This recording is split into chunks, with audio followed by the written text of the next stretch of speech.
பிரியமானவர்களே, ஆண்டவரும் அருமை இரட்சகருமாகிய இயேசுவின் நாமத்தினாலே உங்களை வாழ்த்துகிறேன். இந்த நிகழ்ச்சியின் மூலமாக உங்களை சந்திப்பதிலே மிகுந்த மகிழ்ச்சி அடைகிறேன். நமக்கு ஒரு தேவன் உண்டு, அவர் நம்மை ஆசீர்வதிக்கிறவர்.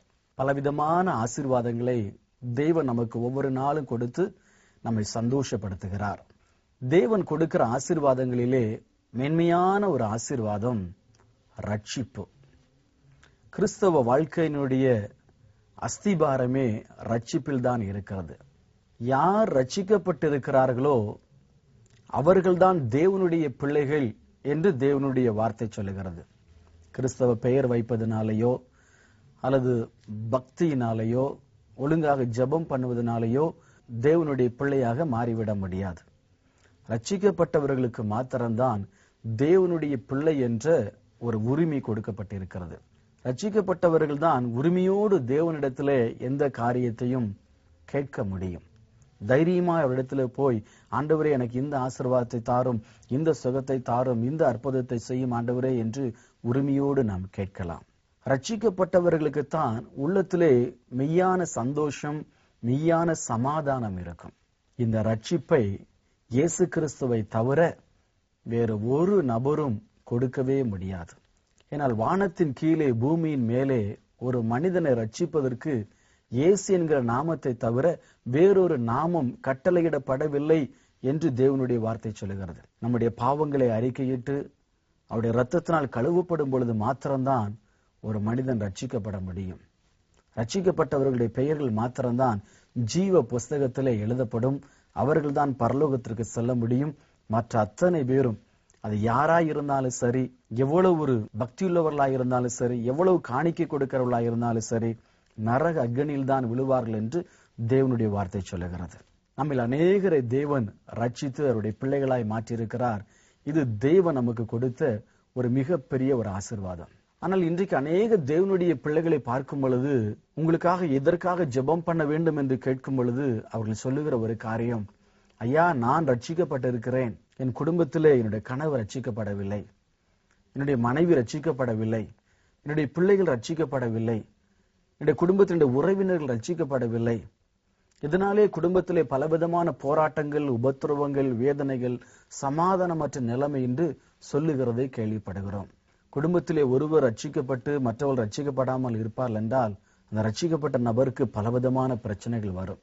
அல்லது குடும்பத்தில் அநேக ரட்சிக்கப்பட்டு யாரோ ஒருவர் ரட்சிக்கப்படாமல் இருப்பார்கள் என்றால் அவர்கள் மூலமாக பல பிரச்சனைகள், சமாதான குறைவுகள் அநேக குடும்பங்களிலே வருகிறது. இன்னைக்கு உங்க குடும்பத்தில் கூட அப்படி யாராவது ஒருவர் இன்னும் ரட்சிக்கப்படாத நிலைமையிலே, ரட்சிப்பின் அனுபவம் பெறாத நிலைமையில இருக்கிறார்களா? அதை குறித்து நீங்கள் கலங்குகிறீர்களா? பயப்படாதிருங்க. ஆண்டவர் உங்களோடு கூட இன்றைக்கு பேச விரும்புகிறார். தேவனுடைய வார்த்தை சொல்லுகிறது, அப்போஸ்தலர் 16ஆம் அதிகாரம் 31வது வசனத்திலே இப்படி எழுதப்பட்டிருக்கிறது, கர்த்தராகிய இயேசு கிறிஸ்துவை விசுவாசி, அப்பொழுது நீயும் உன் வீட்டாரும் ரட்சிக்கப்படுவீர்கள். அருமையான தேவனுடைய பிள்ளைகளே, நாம் ஆண்டவரை விசுவாசிக்கும் பொழுது நாம் மாத்திரம் ரட்சிக்கப்படுவோம் என்று கர்த்தருடைய வசனம் சொல்லவில்லை. நாம் மாத்திரமல்ல, நாமும் நம்முடைய வீட்டாரும் ரட்சிக்கப்படுவோம் என்று தேவனுடைய வார்த்தை சொல்லுகிறது. இந்த செய்தியை கேட்கிற நீங்கள் ஒருவேளை ஆண்டவருடைய உள்ளத்துல ஏற்றுக்கொண்டு ரட்சிப்பின் நிச்சயத்தை பெற்றவர்களாய் இருக்கலாம். உங்கள் குடும்பத்தில் யாரோ ஒருவருடைய ரட்சிப்புக்காக, விடுதலைக்காக, பாவ மன்னிப்புக்காக நீங்கள் ஜெபித்துக் கொண்டிருக்கலாம். ஆண்டவர் உங்களோடு கூட பேசுகிறார். உங்களை ரட்சித்த ஆண்டவர் உங்கள் குடும்பத்தில் இருக்கிற ஒவ்வொரு பேரையும் அவர் நிச்சயமா ரட்சிப்பார்.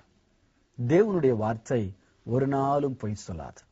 ஒரு நாள் நீங்கள் சந்தேகப்படாதிருங்கள். இந்த கர்த்தருடைய வார்த்தையை அப்படியே நீங்கள் விசுவாசியுங்கள். ஒருவர் கூட கெட்டு போவது ஆண்டவருடைய சித்தம் இல்லவே அல்ல. எல்லாரும் ரட்சிக்கப்பட வேண்டும் என்பதுதான் தேவனுடைய சித்தம் என்று தேவனுடைய வார்த்தை சொல்லுகிறது. எல்லாருக்கும் ரட்சிப்பை கொடுப்பதற்காகத்தான் தேவ கிருபை பிரசன்னமாய் இருக்கிறது என்றும் கர்த்தருடைய வார்த்தை சொல்லுகிறது. தேவன் இந்த உலகத்திலே மனிதனாக பிறந்த பொழுது அவருக்கு கொடுக்கப்பட்ட பெயர் இயேசு. அதனுடைய அர்த்தமே ரட்சிக்கிறவர் என்பதுதான். எனவே உங்கள் குடும்பத்தில் இருக்கிற ஒவ்வொருவரையும் ரட்சிப்பதற்காகத்தான் ஆண்டவர் இந்த பூமிக்கு அனுப்பப்பட்டார். அவர் தம்முடைய வெளியேறப்பெற்ற பரிசுத்தமுள்ள இரத்தத்தை இந்த பூமியிலே செஞ்சிருக்கிறார். எனவே உங்களுடைய ஜெபம் வீண் போகாது, உங்களுடைய காத்திருக்கல் வீண் போகாது. நிச்சயமாக எப்படிப்பட்ட நபராய் இருந்தாலும் அவர்களை தேவன் ரட்சித்து சாட்சியாக நிறுத்துவார். சமீபத்திலே கடலூரிலே நடந்த விடுதலை பெருவிழாவிலே ஒரு சகோதரன் வந்து சாட்சி சொன்னார்கள். 24 வருஷம் குடிப்பழக்கத்துக்கு அடிமைப்பட்டு இருந்தாராம். அவர் சொன்னார், சாராய கடையை பார்த்தாலே போதும், குடிக்காம அந்த இடத்தை விட்டு என்னால செல்ல முடியாது. ஒரு நாளைக்கு 300 ரூபாய் 400 ரூபாய்க்கு குடித்தால்தான் எனக்கு நிம்மதி வரும் என்று சொன்னார். எப்படி இருக்கும் அந்த குடும்பத்திலே? அந்த குடும்பத்தில் ரட்சிக்கப்பட்ட மற்றவர்கள் அந்த சகோதரனுக்காக ஜெபம் பண்ணினார்கள். தேவன் முன் குறித்து அந்த நேரம் வந்தது. ஜெபிக்கிற ஒரு இடத்திற்கு அந்த சகோதரனை அழைத்து கொண்டு சென்றிருக்கிறார்கள். ஒரு சாதாரண ஒரு தேவனுடைய பிள்ளை அந்த சகோதரனுக்காக ஜெபம் பண்ணியிருக்கிறார்கள். அந்த ஜெபம் முடிந்த பிறகு அந்த சகோதரன் சொல்லுகிறார், 24 வருஷம் அடிமைப்பட்டிருந்த அந்த பாவ எண்ணம், என்னை அடிமைப்படுத்த வைத்திருந்த அந்த பாவ சுபாவம் அதற்கு பிறகு எனக்கு வரவே இல்லை. இந்த குடியின் மீது ஒரு வெறுப்பு வந்து விட்டது. குடிக்க வேண்டும் என்ற எண்ணமே எனக்கு இல்லை. இயேசுவினிடத்தில் என்ற பாவத்தை அறிக்கை செய்து அவருடைய ரட்சிப்பை நான் பெற்றுக்கொண்டேன் என்று சொல்லுகிறார். பாருங்கள், இன்றைக்கு அந்த குடும்பத்திலே அந்த சகோதரர் தான் குடும்ப ஜெபத்திற்கு பொறுப்பு என்று சொன்னார்கள். அந்த குடும்பம் எப்படி இருந்திருக்கும்? ஒரு குட்டி பரலோகமாகவே மாறி இருந்திருக்கும். உங்க குடும்பத்தையும் தேவன் அப்படி மாற்றுவார். உங்க குடும்பத்துல யார் எத்தனை வருஷம் பாவ பழக்கத்துக்கு அடிமைப்பட்டிருந்தாலும், எவ்வளவு மோசமான சுபாவத்துக்கு அடிமைப்பட்டிருந்தாலும் நீங்க கலங்காதீங்க, நீங்க பயப்படாதீங்க. தேவன் அவர்களை ரட்சிப்பதற்கென்று ஒரு நேரத்தை குறித்திருக்கிறார். அவர்களை சந்திப்பதற்கென்று ஒரு நேரத்தை குறித்திருக்கிறார். சரியாக அந்த நேரத்தை சந்தித்து அவர்களை ரட்சித்து தேவன் சாட்சியா நிறுத்துவார். உங்க குடும்பம் ஒரு குட்டி பரலோகம் போல திட்டமாய் மாறும். ஆனா நம்ம குடும்பத்துல ரட்சிக்கப்படாதவர்கள் ரட்சிக்கப்பட வேண்டும் என்றால் நம்ம 2 காரியம் செய்ய வேண்டும். ஒன்று, நம்முடைய சாட்சியை குடும்பத்திலே நாம் காத்துக்கொள்ள வேண்டும். அவர்களுக்கு முன்பதாக நம்முடைய வாழ்க்கை ஒரு மாதிரியான ஒரு வாழ்க்கையாக இருக்க வேண்டும். ஒரு முறை ஜெபத்திற்கு வரக்கூடிய ஒரு சகோதரியுடைய கணவரிடத்துல, ஐயா, உங்களுடைய மனைவி இவ்வளவு பக்தியா இருக்கிறாங்களே, நீங்க இன்னும் புகைப்பிடிக்கிற பழக்கத்தை அடிமைப்பட்டு இருக்கிறீங்களே, நீங்க ரட்சிக்கப்பட வேண்டியதானே என்று நான் கேட்ட பொழுது அவர் சொன்னார், என்னுடைய மனைவி பெற்றிருப்பது ரட்சிப்பு என்றால் அந்த ரட்சிப்பு எனக்கு வேண்டியதில்லை என்று சொல்லிவிட்டார். இதிலிருந்து தெரிகிறது, ஜெபிக்கிற அபிஷேகம் பெற்ற அந்த சகோதரனுடைய சாட்சி வீட்டில எப்படி இருக்கிறது என்று தெரிகிறது. நம்முடைய நற்கிரியைகளை பார்த்துதான் அவர்கள் ரட்சிக்கப்படுவார்கள், ஆண்டவரை ஏற்றுக்கொள்வார்கள். ஸ்மித் விக்கில்ஸ்வொர்த் என்று சொல்லக்கூடிய ஒரு பரிசுத்தவானை குறித்து கேள்விப்பட்டிருப்பீங்க. 23 மரித்தவர்களை உயிரோடு கூட எழுப்பியிருக்கிறார். அவருடைய ரட்சிப்புக்கு காரணம் அவருடைய மனைவி. ஒரு முறை இந்த சகோதரி ஒரு நற்செய்தி கூட்டத்திலே போய் கலந்து கொண்டு திரும்ப வருவதற்கு கொஞ்சம் நேரமாகிவிட்டது. ஆண்டவரை ஏற்றுக்கொள்ளாத ஸ்மித் விக்கில்ஸ்வொர்த் என்ன செய்தார்? மனைவி வீட்டுக்குள்ள ஏற்றக்கூடாது என்று சொல்லி கதவை பூட்டி வீட்டுக்குள்ளே இருந்து விட்டார். இரவு முழுதும் கொட்டு பணியில அந்த சகோதரி வாசலே இருந்திருக்கிறாங்க. அந்த குளிர் தாங்க முடியாதபடி கை காலெல்லாம் விரைத்த நிலைமையிலே அந்த பாதையிலே படுத்திருந்திருக்கிறார்கள். அதிகாலையில எழும்பி ஸ்மித் விக்கில்ஸ்வொர்த் கதவை திறந்து பார்த்தால் மனைவி செயலற்ற நிலைமையிலே படுத்திருக்கிறார்கள். பயந்து போய் உள்ள இழுத்து கொண்டு போய் கொஞ்சம் நெருப்பு மூட்டி சூடேற்றினால் உடனே இந்த சகோதரிக்கு கொஞ்சம் பலன் வந்தது. பலன் வந்த உடனே இந்த சகோதரி செய்த ஒரு காரியம் என்ன? நேராக அடுப்பாங்கரையில போய் நன்றாக நல்ல டீ போட்டு கொண்டு வந்து தன்னுடைய கணவனிடத்தில் அன்பாக பேசி டீ குடிங்கள் என்று சொல்லியிருக்கிறார்கள். இவர் நினைத்தார், வெளியே காய போட்டதற்கு எனக்கு நல்ல டோஸ் விடுவாள் என்று நினைத்திருந்திருக்கிறார். ஆனால் அந்த சகோதரி அப்படி செய்யவில்லை. தன்னுடைய அன்பை தன்னுடைய கணவருக்கு வெளிப்படுத்தியிருக்கிறார். அன்றைக்கு அந்த சகோதரர் ரட்சிக்கப்பட்டு ஆண்டவருக்கென்று வல்லமையில ஊழியக்காரனாய் மாறிவிட்டார். எனக்கு அருமையானவர்களே, உங்கள் குடும்பத்தில் உங்களுடைய சாட்சியை காத்துக்கொள்ளுங்கள். உங்களுடைய அன்பை அவர்களுக்கு, எந்த மோசமான சூழ்நிலையில இருந்தாலும் உங்களுடைய அன்பை அவர்களுக்கு வெளிப்படுத்துங்கள். உங்கள் நற்கிரியைகளை பார்த்து அவர்கள் ஆண்டவருடைய பிள்ளைகளாக மாறுவார்கள், ரட்சிக்கப்படுவார்கள். 2வது, அவர்களுக்காக நன்றாக ஜெபம் பண்ணுங்கள். உபவாசம் பண்ணி ஜெபம் பண்ணுங்கள். ஆண்டவர் ரட்சித்து விட்டார் என்று சொல்லி நீங்கள் அறிக்கை செய்து தேவனை துதியுங்கள். அவருடைய ரட்சிப்பை குறித்து ஒரு நாள் சந்தேகப்படாதீங்க. ஆண்டவரே, என் கணவரை ரட்சித்து விட்டதற்காக ஸ்தோத்திரம், என் பிள்ளையை ரட்சித்து விட்டதற்காக ஸ்தோத்திரம், என்னுடைய சகோதரனை ரட்சித்து விட்டதற்காக ஸ்தோத்திரம், சகோதரியை ரட்சித்து விட்டதற்காக ஸ்தோத்திரம்னு சொல்லி தேவன் உங்களுடைய ஜெபத்தை கேட்டார் என்று விசுவாசித்து கர்த்தரை துதிங்க. உங்களுடைய விசுவாசத்தின்படி கர்த்தர் ஏற்ற வேளையில அவர்களை ரட்சித்து சாட்சியா நிறுத்தி உங்கள் குடும்பத்தை ஆசீர்வதிப்பார். அப்படிப்பட்ட ஆசீர்வாதத்திற்காக ஆண்டவருடைய முகத்தை நோக்கி பார்த்து நாம் ஜெபிக்கலாமா? நம் கண்களை மூடி நாம் ஜெபிக்கலாம். எங்கள் அன்பின் பரலோக பிதாவே, நானே ரட்சகர், என்னை தவிர வேறு ஒருவர் இல்லை என்று நீர் சொல்லியிருக்கிறீர் அப்பா. ரட்சிப்பதற்கு உம்மை போல வேறொரு தெய்வம் இல்லை ஆண்டவரே. ரட்சிக்க கூடாதபடிக்கு என்னுடைய கரம் குறுகிற்றோ என்று சொன்ன தெய்வம் அல்லவா நீர் எங்களை ரட்சித்திருக்கிறீரே. உமக்கு கோடா கோடி ஸ்தோத்திரம். எங்களை ரட்சித்த ஆண்டவர் எங்கள் குடும்பத்தில் இருக்கிற ஒவ்வொருவரையும் நான் ரட்சிப்பேன் என்று எங்களுக்கு வாக்கு பண்ணி இருக்கிறீர் அப்பா. ஆண்டவரே, இந்த செய்தியை கேட்ட ஒவ்வொரு குடும்பத்தின் பிள்ளைகளுக்காக நான் ஜெபிக்கிறேன். யார் யாரெல்லாம் ரட்சிக்கப்படாமல் இருக்கிறார்களோ அவருடைய ரட்சிப்பிற்காக இந்த பிள்ளைகளோடு கூட இணைந்து நான் ஜெபிக்கிறேன். ஆண்டவரே, உம்முடைய வார்த்தை ஒரு நாளும் பொய் சொல்லாத ஆண்டவரே. நீயும் உன் வீட்டாரும் ரட்சிக்கப்படுவீர்கள் என்று சொன்னீர். குடும்பத்திலே இன்னும் ரட்சிக்கப்படாத ஒவ்வொரு பேரையும் கர்த்தர் ரட்சிக்க வேண்டுமா நான் ஜெபிக்கிறேன். யாரோ ஒருவர் ரட்சிக்கப்படாத நிமித்தம் முழு குடும்பமும் சமாதானத்தை இழந்து போய் நிற்கிறார்களே, அப்படிப்பட்ட குடும்பத்திற்குள்ளே கர்த்தருடைய ஆவியானவர் கிரியை செய்யும்படியா ஜெபிக்கிறேன் அப்பா.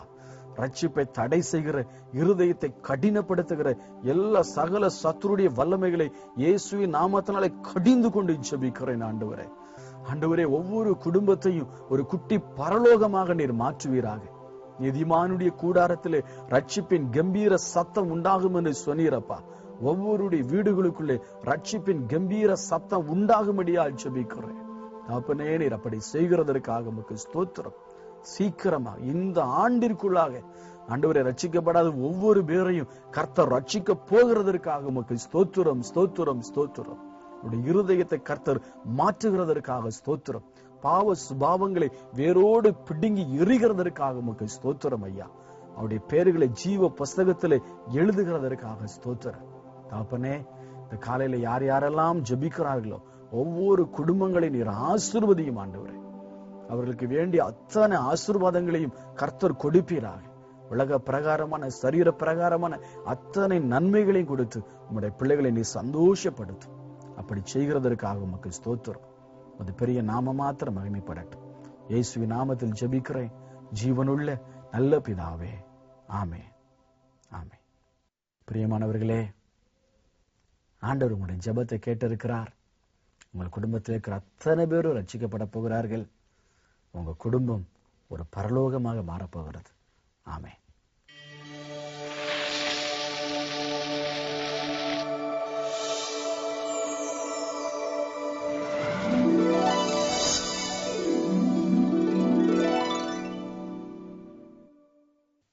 மீட்பராகிய இயேசு கிறிஸ்துவின் நாமத்தில் இந்த வாரத்தில் உங்களுக்கு அன்போடு வாழ்த்துக்களை தெரிவித்துக் கொள்கிறேன்.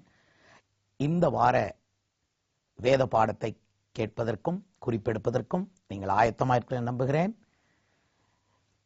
மீகாவின் புஸ்தகம் 2ஆம் அதிகாரம் 13ஆம் வசனத்தில் தடைகளை நீக்கி போடுகிறவர் அவர்களுக்கு முன்னாக நடந்து போகிறார் என்று எழுதப்பட்டிருக்கிறது. அப்படியானால் தேவன் நமக்கு முன்பாக நடந்து போய் தடைகளை நீக்கிக் கொண்டே வர வேண்டும். அப்பொழுதுதான் நாம் முன்னேறிக்கொண்டே போக முடியும் என்பது தெளிவாகிறது. ஆனால் நம்முடைய வாழ்க்கையிலே பல தடைகள் வந்து நம்ம எப்படியாகிலும் முன்னேற விடாமல் நிறுத்துகிறதும் குறைக்கிறதையும் நாம் உணர்கிறோம், அனுபவிக்கிறோம். எந்த காரியத்திற்கு தடை வந்தாலும் பரவாயில்லை. நான் இப்பொழுது சொல்ல போகிற ஒரு 7 காரியத்திற்கு மாத்திரம் ஒரு மனுஷனுடைய வாழ்க்கையிலே தடை வரவே கூடாது. நான் சொல்ல போகிற இந்த 7 காரியங்களிலே எந்த தடை வந்தாலும் அந்த தடைகளை தகர்த்து போட்டு உங்களுக்கு முன்னே நம்முடைய சர்வ வல்லமையுள்ள தேவன் நடந்து போவார். கர்த்தராகிய இயேசு கிறிஸ்து தடைகளை நீக்கி போடுகிறவர். நமக்கு தடையே வரக்கூடாத முதல் காரியம் கலாத்தியரின் நிருபம் 5ஆம் அதிகாரம் 7ஆம் வசனத்தை நீங்கள் வாசித்து பாருங்கள். சத்தியத்துக்கு கீழ்ப்படியாமற் போக உங்களை தடை செய்தவன் யார் என்று இந்த வசனம் சொல்லுகிறது. அப்படியானால் சத்தியத்திற்கு கீழ்ப்படிவதற்கு எந்த தடையும் நமக்கு இருக்கக்கூடாது. சத்தியம் தேவனால் அனுப்பப்பட்டது.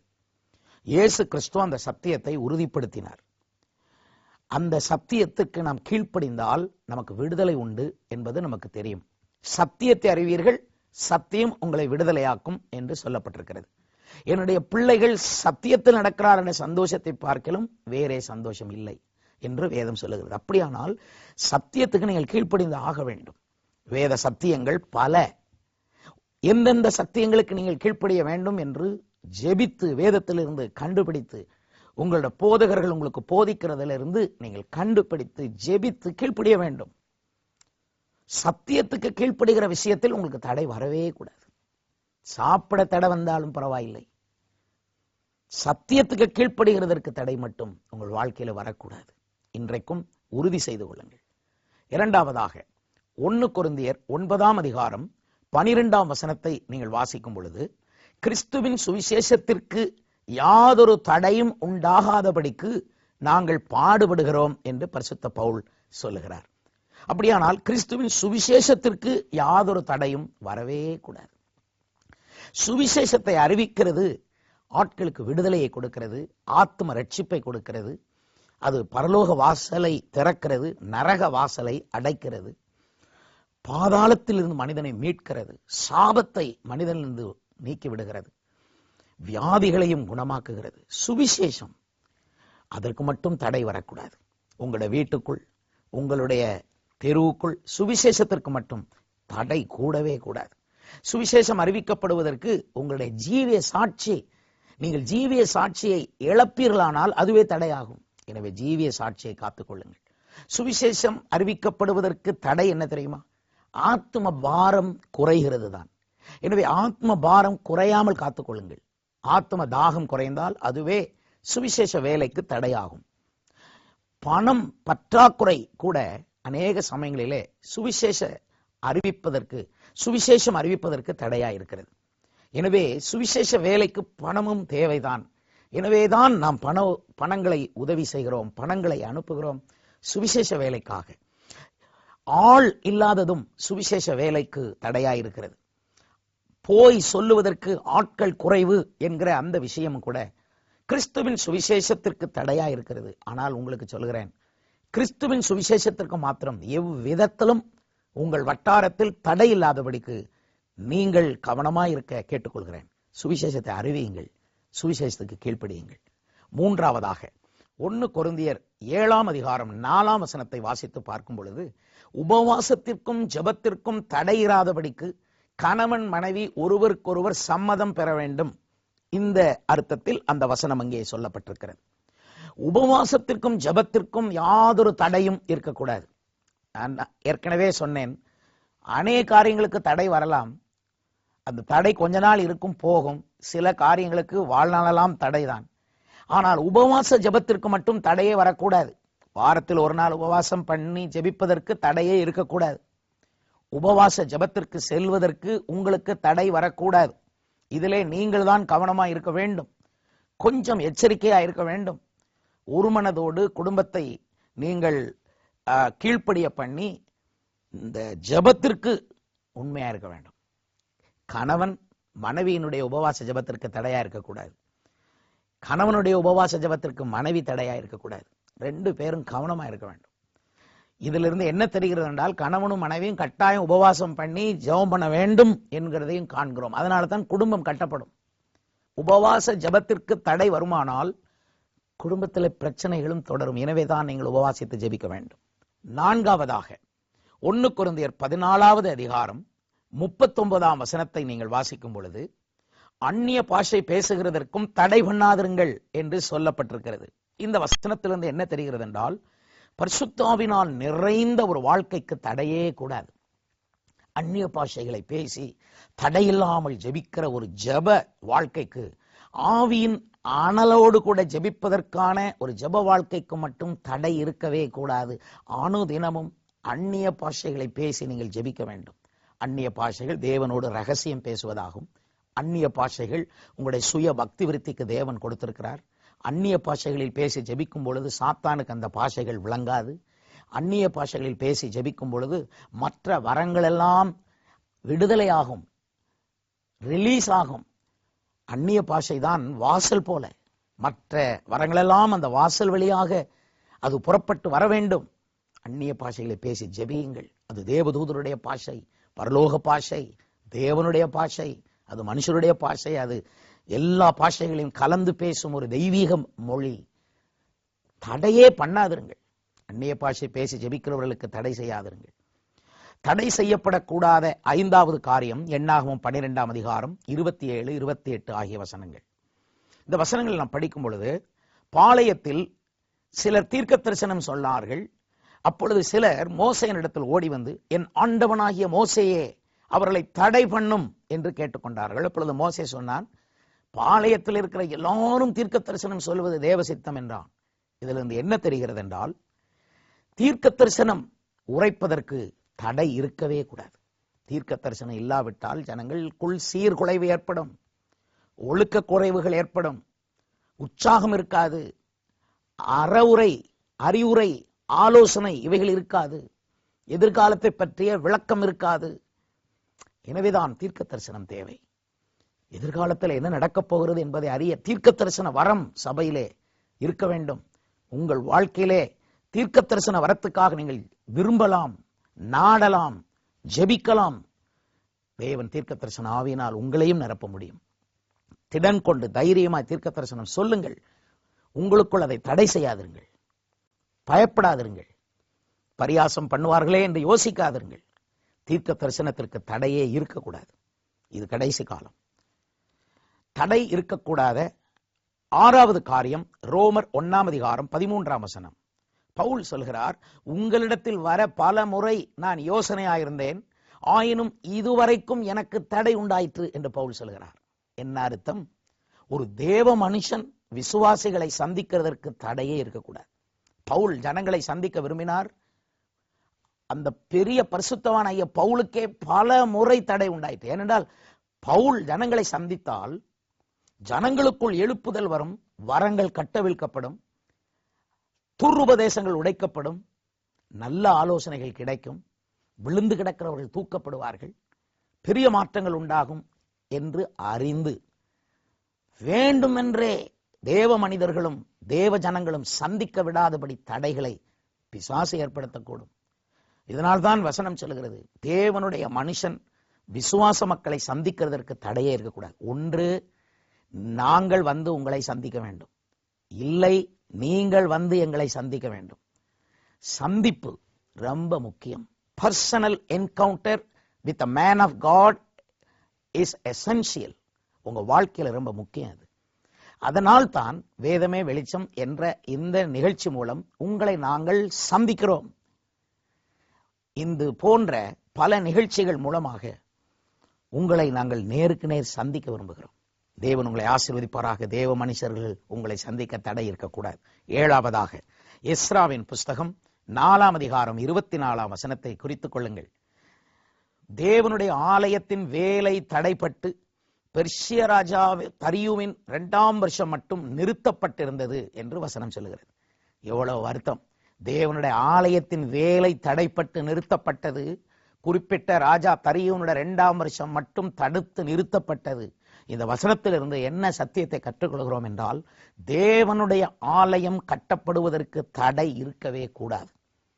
இதை இன்னொரு அழகு வார்த்தையிலே சொன்னால், இயேசு கிறிஸ்துவனுடைய சபை கட்டப்படுவதற்கு தடை இருக்கவே கூடாது. இந்த கல்லின் மேல் என் சபையை கட்டுவேன், பாதாளத்தின் வாசல்கள் அதை மேற்கொள்ள மாட்டாது என்று இயேசு சொன்னாரே. எந்த தடையும் சபை கட்டப்படுவதற்கு இருக்கக்கூடாது. அது பிசாசோ, மனுஷர்களோ, பொருளாதாரமோ, இல்லை வியாதிகளோ, அறியாமையோ, இல்லை நீங்களோ, இல்லை யாரோ, தேவ சபை கட்டப்படுவதற்கு மட்டும் தடையா இருக்கக்கூடாது. சபைகள் கட்டி எழுப்பப்படட்டும், ஆலயங்கள் கட்டி எழுப்பப்படட்டும். இந்திய தேசத்தில் பெரிய எழுப்புதலை தேவன் அனுப்பி கொண்டிருக்கிறார். உலகம் முழுவதிலும் அந்த எழுப்புதலை தேவன் பரவச் செய்வார். கர்த்தர் உங்களை ஆசீர்வதிப்பார். தடை வரக்கூடாத 7 முக்கிய விஷயங்களை சொன்னேன். வாழ்க்கையில ஏதேதோக்கோ தடை வந்தாலும் பரவாயில்லை சகோதரா, இந்த 7 விஷயங்களில் மட்டும் தடை வராதபடி கவனம் செலுத்துங்கள். தடைகளை நீக்கி போடுகிறவர் உங்களுக்கு முன்னே நடந்து போகிறார். ஜெபிப்போம். தேவனே, தடைகளை நீக்கி போடுகிறவர், உம்முடைய ஆணி பாய்ந்த கரத்தினால், வலது கரத்தினால் தடைகளை எடுத்து வீசும் ஐயா. தடைகளை எடுத்துவிட்டு இந்த பிள்ளைகள் முன் செல்ல பலன் தார். இந்த வாரம் இந்த பிள்ளைகள் ஜெயிக்கட்டும், அவருடைய காரியங்கள் வாய்க்கட்டும். இயேசுவின் நாமத்தில் பிதாவே, ஆமென்.